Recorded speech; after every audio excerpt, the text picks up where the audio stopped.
So welcome back, acupuncturists and miscellaneous human beings, to another episode of SparkleDart, fellas. So today we're going to talk about, recently I went to the dentist, and the dentists are good guys. They only care about your dental health, and I mean, I apologize. When a dentist is talking to you about your teeth, you gotta know that he understands what he's talking about, and that you probably have no idea what it's like to have good teeth because you've always been like a lazy Slav or whatever, or you're British or something like that. I don't know. But when he says that you gotta stop brushing, you gotta stop brushing. Let me tell you what, I went for the first 14 years of my life, I only brushed once a day, and you know what? That's just not enough. You gotta brush twice a day, every day, and you gotta floss too. They stress the importance of flossing, and I know that they do that, so it's not like it's a big mystery to everybody. But if you're not flossing your teeth, then what are you doing, you crook? Alright, so we're gonna go fight a man. Okay. So I apologize in advance. This is probably going to be one of those situations where I'm fighting a man and I don't say a lot because I'm trying to figure out what he's doing to me. What he's doing with his weird robot tentacles. And I don't like robot tentacles, so don't think that I do. I'm not a strange person like that. Okay, hold on. So, you go into your dentist, he says, well, you didn't have braces, but for not having braces, you've got really good teeth.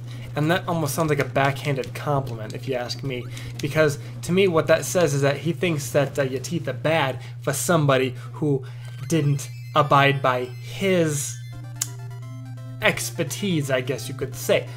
If you didn't have braces, there's not like there's anything wrong with that, you probably don't have straight teeth. The thing is, humans don't naturally have straight teeth. Have you ever looked at a dog's mouth? Dogs have like up until dogs are like 2 years old, they have nice dog teeth, but after that point they've got like crooked, gross teeth. I had a dog, his name was Ezekiel, and he was a mix between a Lhasa Apso and a poodle, if you can imagine what that would look like. And okay, the frog, okay, it's gone.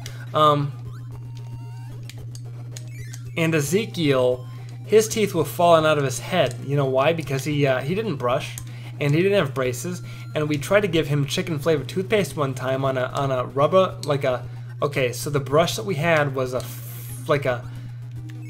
condom for your finger, okay, that had a toothbrush on the end of it.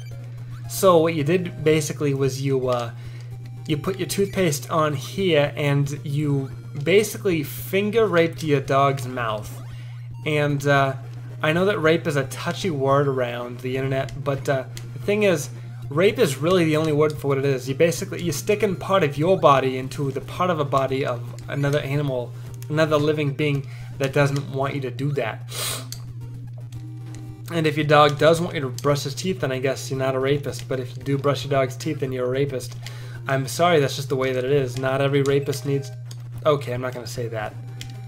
I will avoid saying that. But if you stick your finger in your dog's mouth and you piss him off that way, then he's going to be pissed at you, and you're going to have to deal with the consequences. I mean, dogs aren't stupid. Well, they are pretty stupid, but they're not as stupid as you'd think. Now, dogs don't like... Okay, so imagine this scenario. I'm walking down the street, and I come up to you with a toothbrush with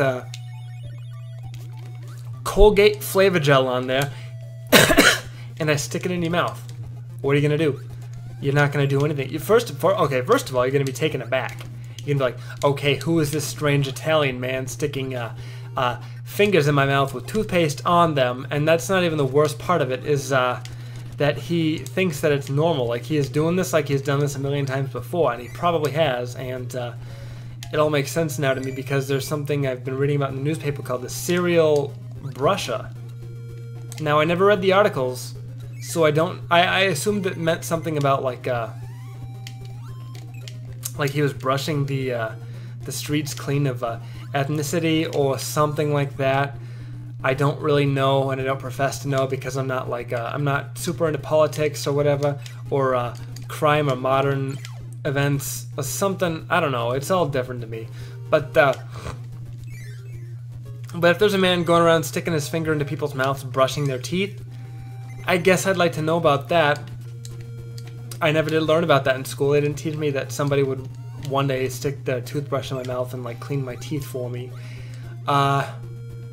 If I lived in a country like that where it was normal, I guess I'd be okay with it because brushing your teeth is not bad for you. And it can do nothing but good.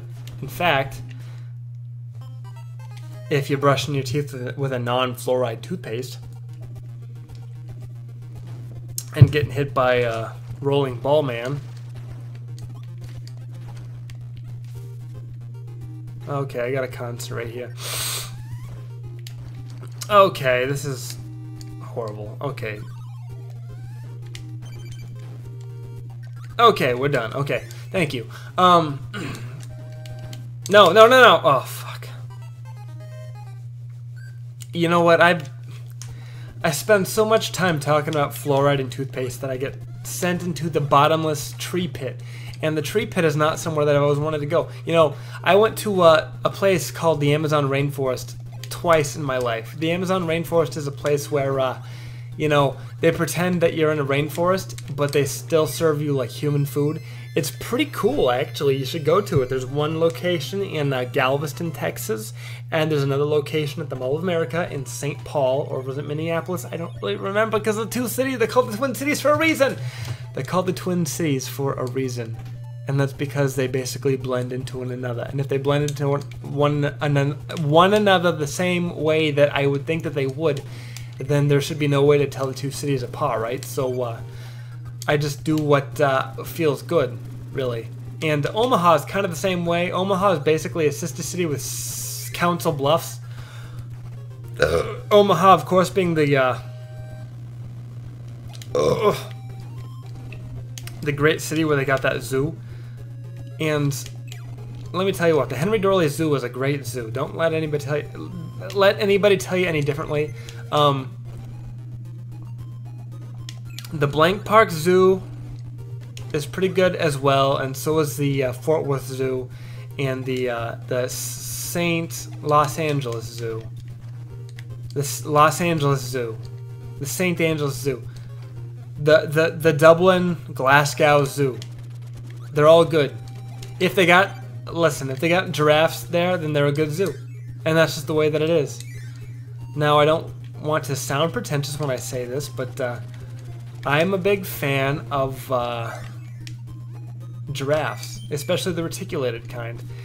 And if they got reticulated giraffes at the zoo, I'm going to go see them, and I'm going to go be like, wow, those giraffes are great. I'm going to go make sure I don't get zapped by a laser beam again. So, have you ever seen the movie Billy Madison? It's by Adam Sandler, and it is a Happy Gilmore production. Or no, it's Happy Madison production. Happy Gilmore. Okay, so I can't verify this for a fact. I don't really know, but I think that Happy Madison as a production company comes from the two movie titles Billy Madison and Happy Gilmore. And if I'm wrong, please correct me. But that's like Billy Madison's production company, along with Rob Schneider, you know, that Jew who likes to pretend to be funny and sexually appealing, but he's really not. So, hold on, I gotta get up here. So, that was not expected. Okay, okay, hold on just a minute. Isn't this supposed to work? No? Well, okay. Well, I'm gonna leave. So I watched Billy Madison, and Billy Madison is basically like a movie about a man who is a man-child, and he didn't complete school. And in fact, I think the idea is that he dropped out of school on his own accord to pursue his intellectual habitats, which is to say drinking and having fun on his dad's dollar. Which is, you know, there's nothing wrong with that. If your dad owns a successful chain of hotels, There's nothing wrong with your dad paying for everything.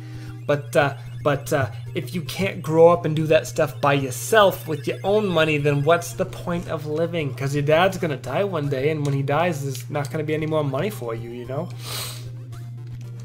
Honestly, if I was the dad of a lazy, good-for-nothing, I would tell him to get a job right away, like at 14 years old.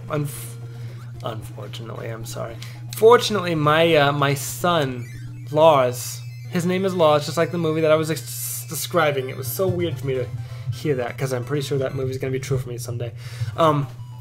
If Lars wants to head my company, he will be allowed to do so, and he will be allowed to make as much money doing that as he wants to, because honestly,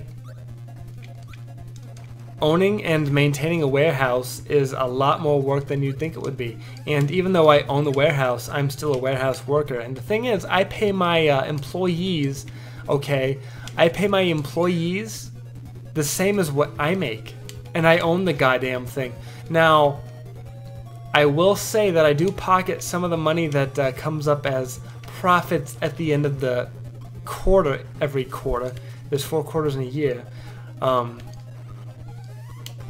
But that's only to pay for more things for the company, like vases and hold on, this guy's giving me a run for my money here. Vases, if you're so inclined. Flowers, new window panes, all sorts of amazing things out of my own pocket is how I'm paying for these things, fellas. Now, if you have to have a budget to pay for upgrades for your office, workplace morale, listen, your employees like to be treated like human beings. If they're not treated like human beings, then they're not going to be your employees. They're going to be people who work for you. Excuse me. Excuse me. Your employees are the most important asset that you have.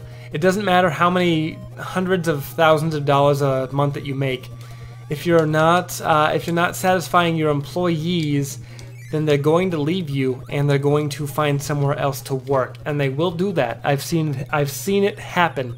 Okay, so minimum wage up until like 2007 was $6.25 where I'm from, and then it went up to $7.50 where I'm from, and after that point, we had to pay our employees more. Now, a lot of companies didn't like paying more for their employees to have a job, but I mean, they had to do it anyway. So what they did was they fired a bunch of employees to make up for that lack of gross profit that they were receiving for the higher-ups, their directors and their assistant directors, the people who were managing the store, who were ordering product for the store, whatever it was that they were doing.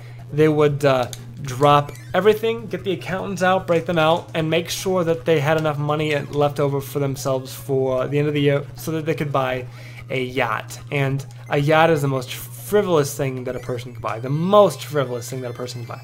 I cannot think of a single thing more frivolous than a yacht for a human to purchase with their own money, fellas. So, without further ado, I think we're going to end this episode now. It's been almost 14 minutes, and I'm getting a little bit restless. So, I will talk to you soon. Have fun, come back, let's be friends. Mwah. I'm going to kiss your hand. I hope you're okay with that. Goodbye, ladies and boys and humans. Bye. Mwah.